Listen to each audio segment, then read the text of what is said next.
Le blaireau, avec son museau allongé et ses petites oreilles, est un animal si mignon et sans défense, n'est-ce pas? Ce prédateur le pensait aussi et a attaqué le blaireau trapu et pacifique. Et il a eu droit à une riposte magnifique. Le blaireau est un parent du blaireau domestique et peut lui donner une leçon de combat au corps à corps.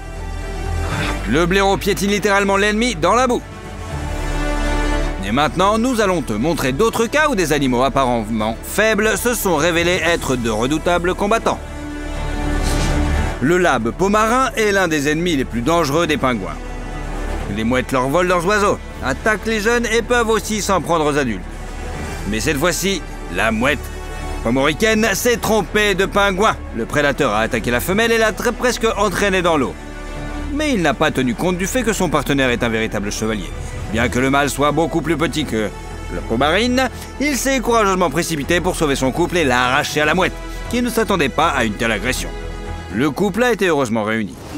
Il semble que l'éléphant veuille faire connaissance avec l'autruche qui s'intéresse beaucoup à lui. En général, les éléphants sont des animaux pacifiques, contrairement à ces oiseaux insolents. L'autruche n'aimait pas l'éléphant, et l'oiseau a simplement mordu le bout sensible de sa trompe. Mais l'éléphant, aussi gentil soit-il, n'allait pas tolérer une telle insolence de la part de cet oiseau. Et il a tout simplement saisi la tête de l'autruche avec sa trompe. L'autruche est choquée, elle ne s'attendait pas à cela, mais elle ne peut rien faire contre un animal pesant environ 5 tonnes. L'éléphant aurait pu briser le cou de l'oiseau comme un roseau, mais il ne l'a pas fait et s'est contenté de lui donner une leçon. Le chat était manifestement surpris de voir cette iguane. Il a l'air exotique, n'est-ce pas? Pendant un moment, le chat observait les pointes, les écailles et la forme étrange du corps du reptile, puis il s'est souvenu qu'il s'agissait d'un prédateur. Mais l'iguane a réagi immédiatement. Il a tout de suite fait comprendre au chat qu'il n'avait pas l'intention de jouer le rôle d'une souris. Un coup de queue cinglant et le chat s'enfuit déjà. Apparemment, la devise de l'iguane est la suivante. Tu peux l'admirer, mais ne la touche pas avec tes mains. Le Doberman est resté pour garder la cour. Ce soir-là, le chien a eu besoin de cette garde, car un puma l'a soudainement attaqué. Il voulait rapidement mâcher la gorge du chien, puis entraîner le Doberman pour le dîner. Mais elle se trompe d'ennemi. Le Doberman n'est pas un chien d'appartement, mais une race élevée pour la police. Il est peu probable que ce Doberman ait eu le temps de lire ses droits au puma. Mais il a pu se défendre. Cependant, un chien domestique est inférieur à un prédateur sauvage en termes de force et d'agressivité. Le puma a tout de même réussi à saisir le Doberman par la gorge et a commencé à l'étouffer. Vous vous inquiétez pour le chien? Nous l'étions aussi, mais ce que le puma ne pouvait pas prévoir, c'était la ruse de son adversaire. Alors que le Doberman s'effondrait entre les dents du puma, ce dernier a relâché sa prise. Le Doberman a profité de sa dernière chance pour se libérer et s'échapper. Le prédateur n'osait pas poursuivre son attaque. À tout moment, des gens pouvaient venir protéger l'animal. Finalement, le puma a dû battre en retraite et le Doberman a survécu. Nous espérons qu'il pourra se rétablir complètement. Il semble qu'il n'ait pas été gravement blessé. L'aigle à tête blanche est l'un des meilleurs chasseurs de poissons de tous les oiseaux. Et ce, bien qu'il ne sache pas bien nager. Qu'il ait du mal à rester sur l'eau et que, de manière générale, plonger dans cet élément soit très dangereux pour lui. Mais cet amateur de sensations fortes n'est pas considéré comme l'un des oiseaux les plus cool pour rien.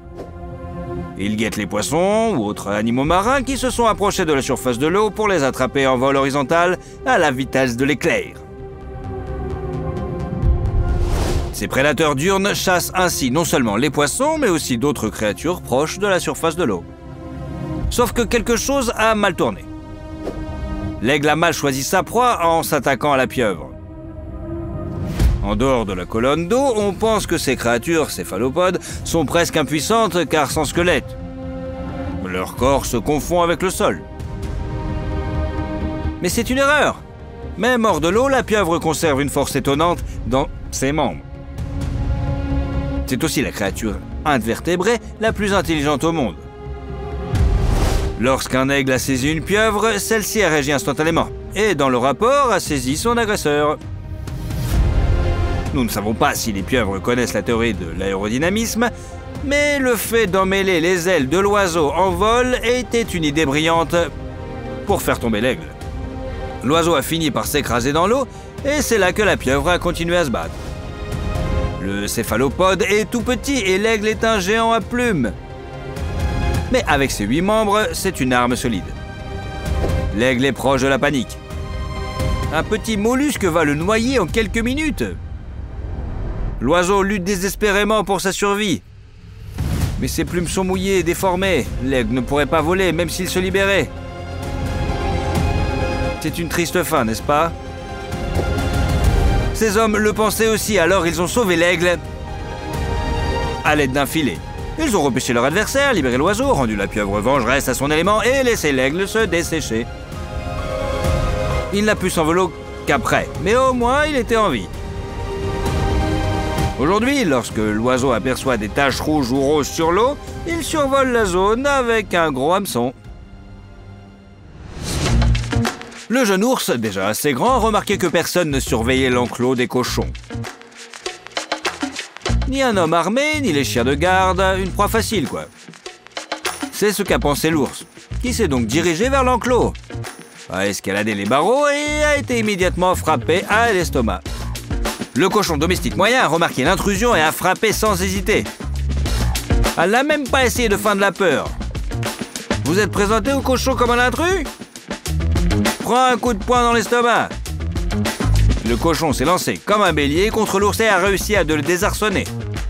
Le prédateur est sous le choc, il ne s'attendait certainement pas à une telle riposte. L'ours se préparait à une contre-attaque pour donner des coups de patte au cochon trop effronté depuis le haut. Soudain, un autre cochon entre dans l'enclos. Le deuxième cochon est encore plus petit que le premier, mais il se précipite sur l'énorme prédateur. Étonnamment, les animaux n'ont pas essayé de s'enfuir, de se jeter l'un sur l'autre ou de quitter l'enclos. Vous attendiez-vous à un tel soutien mutuel, à une telle bravoure de la part des cochons? Eh bien, l'ours en a été désagréablement surpris. Au lieu de cela, les cochons se sont mis sur le dos les uns les autres et ont commencé à poursuivre l'ours comme un vilain chien.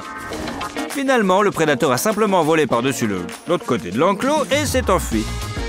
Eh ouais, faut pas se frotter aux cochons. Les ongulés peuvent se comporter de manière beaucoup plus violente que les prédateurs. Par exemple, les zèbres attaquent souvent non seulement d'autres herbivores, mais aussi leurs congénères. Ce mâle a repéré une femelle avec un poulain et s'est jeté sur le bébé. L'objectif du mâle est très simple, le jument allait et prend soin du poulain. Et tant qu'il est sous sa responsabilité, elle ne s'accouplera pas à nouveau. Car la nouvelle grossesse ne lui permettra pas de s'occuper pleinement du petit qui grandit. L'étalon chasse le petit parce que sans lui, la femelle sera à nouveau en chaleur et il pourra se reproduire avec elle. Pour l'œil humain, une telle logique révèle de l'intrigue d'un film d'horreur. Mais certains animaux sont vraiment impitoyables envers la progéniture des autres. Non seulement de leur propre espèce, mais même de leur propre troupeau. Un poulain, bien que presque adolescent, a autant de chance contre un étalon mature qu'un pistolet à eau contre un véritable char d'assaut. Sans les crocs du lion, s'occuper d'un poulain est une tâche plutôt torturante. Aussi, le mâle choisit-il le moment idéal pour attaquer, l'abreuvoir. Pendant que le reste du troupeau s'abreuve, il noie tout simplement le petit.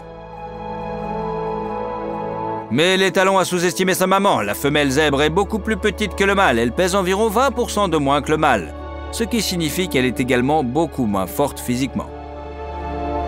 Mais elle bloque courageusement le chemin de l'attaque du mâle, résiste à ses coups, repousse courageusement l'étalon brutal et ne le laisse pas s'approcher du bébé malgré son infériorité.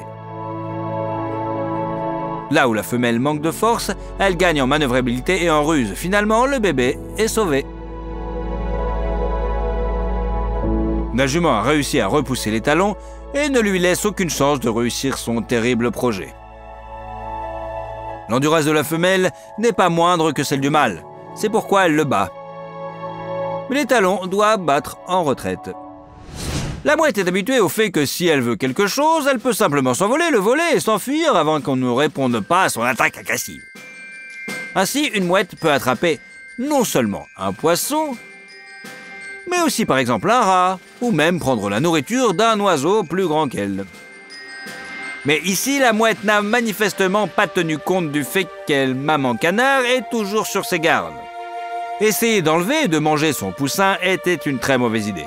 La mouette, avec l'impudence et l'agressivité qui la caractérisent, s'est jetée sur la famille de canards qui nageaient si bien ensemble. Mais le voleur, à elle, Blanche a immédiatement reçu une réponse incroyable comme s'il s'agissait d'une embuscade. La canne ne s'est pas contentée de protéger ses petits et de ne laisser aucun d'entre eux se blesser. Elle s'est également battue contre la mouette. Bien qu'elle n'ait pas l'avantage de la taille et de la force, elle avait la rage et un autre avantage. Le combat s'est déroulé dans l'eau. La mouette n'est pas sans défense dans cet élément, mais elle nage bien plus mal que son adversaire. Par conséquent, les coups furieux ont pu simplement faire tomber la mouette dans l'eau.